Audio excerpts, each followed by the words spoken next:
هاتني من ئەمڕۆ بۆ ئەم شانۆگەریە بەمەبەستی گۆڕینی ئەم جوەیە کە هەموو کوردستان و هەموو جیهان کە ئەم بارە تێکەوتوونە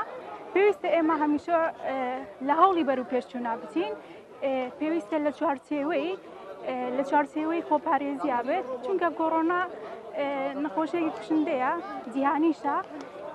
بەڕاستی ئەمە ئەمڕۆ دەفەتێ باش بوو ئەم شانۆگەریە توانیمان چێژی لێ وەرگرین و بەروپێشچوونێکی باشە.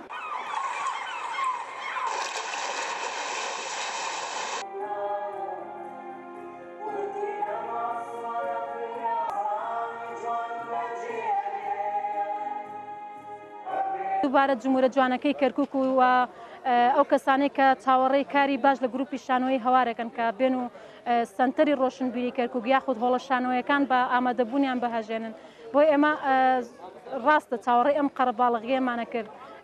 بەڵام بەڕێنمایەکانی خۆپارێزەوە ئێمە توانیمان چۆنەڵێ گرنگی بە تەندروستی ئەوان بدەین ئەوە بوو کە ماسک و مادەی پاکەشکەرەوەمان بۆیان بەکارهێنا.